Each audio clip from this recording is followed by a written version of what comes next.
Saya punya pengalaman pribadi, subhanallah. Ini tidak ada hubungannya dengan riya, bukan. Tapi ini masuk dalam nikmat yang Allah berikan yang perlu disampaikan sehingga menjadi pelajaran gitu. Saya pernah pulang ceramah satu waktu. Waktu itu saya punya ceramah lupa satu hari mungkin 2 kali 2 tempat. Kemudian ada satu teman saya dari Yaman kerja sama-sama kayu gahru. Kemudian saya masuk di rumah saya di garasi itu saya jadikan sebagai kantor duduk. Saya duduk biasa kalau habis pulang sore, habis mandi saya duduk sambil baca-baca kitab gitu kan.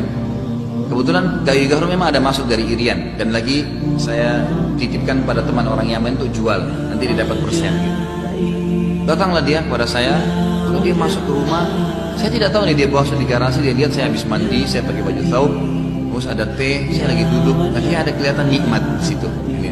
Saya dengan santainya, terus dia bilang, ya akhi, subhanallah, ente dengan santai begini, uang datang kepada ente, dikasih kepada saya $5.000. Ini uang dari penjualan gahru nih. Saya setengah mati keringatan nih cari uang, tidak dapat kecuali persentase dari sini.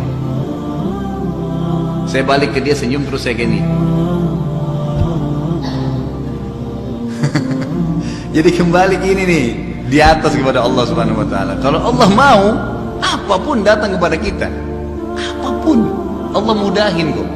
Cuma tinggal jaga dulu hubungan sama dia ini. Kalau ini berantakan hubungan sama dia, sholatnya masih tidak bisa on time, tutup auratnya masih ragu-ragu, masih simpang siur, sebentar maksiat, sebentar amal soleh, nggak bisa.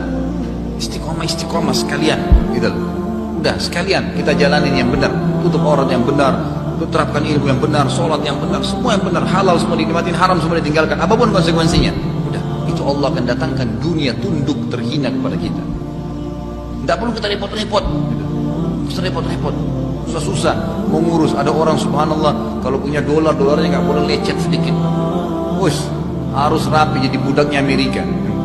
Di Saudi itu kalau dolar diremuk-remuk, nggak ada nilainya. Kalau kita Indonesia luar biasa gitu, kalau nilainya kurang, halah bu biarin. Kalau orang Arab itu bilang biarin nilainya kurang, nggak apa-apa. Ini kenapa kok dunia luar biasa membuat kita jadi terhina begini nih? Masalahnya bukan akhirat jadi target. Kalau akhirat, kita lihat dunia ini kecil. Rumah kita besar, pakai marmer. Oh di surga saya punya tempat lebih besar. Oh istananya orang mukmin kata Nabi SAW apa? Paling kecil istana seorang mukmin di surga itu jarak antara awal tanah ke ujung tanah 40 tahun.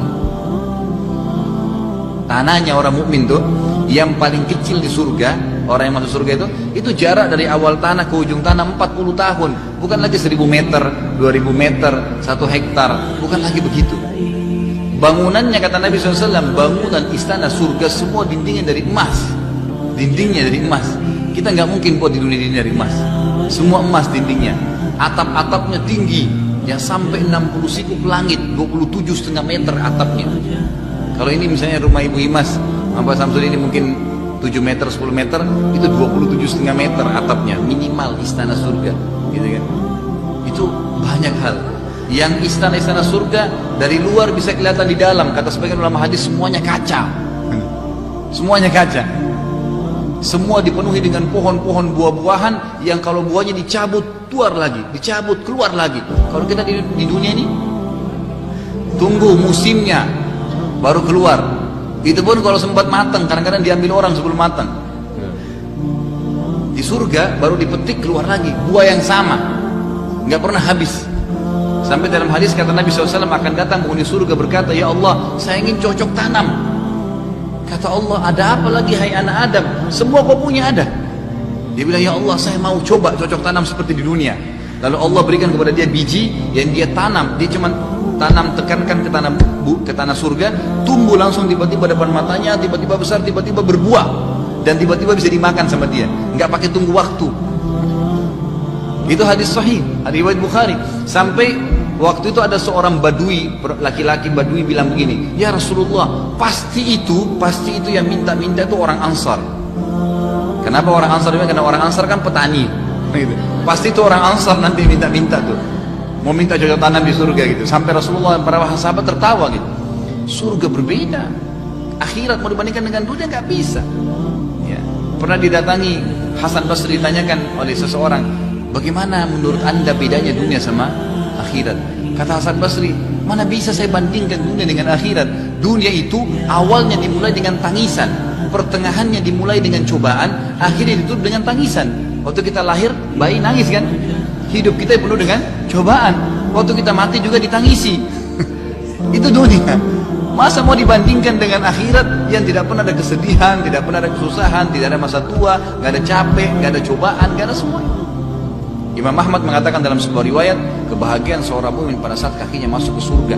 Dan ini bukan iming-iming ya, ini bukan cerita kosong, dongeng, bukan. Ini yang saya sampaikan, Bapak Ibu sekalian, wajib kita imani, tinggal tunggu malaikat maut cabut, kita masuk tuh di situ. Sudah ada nih. Istana tadi yang minimal 40 tahun jaraknya itu sudah ada, kita miliki. Sudah ada. Tinggal pertahankan imannya, amal soleh saja selesai. Itu ada semua janjinya Allah. Orang yang menjadikan akhirat sebagai menggantungkan hatinya dengan akhirat itu luar biasa. Dia tidak pernah pamrih, nggak punya batas dalam membantu orang. Makanya Nabi SAW kalau ada orang miskin minta, kasih. Bukan korek kantong yang mana yang keluar di paling kecil, tidak. Yang didapat kasih langsung. Gitu kan? Berat, tapi coba praktekin.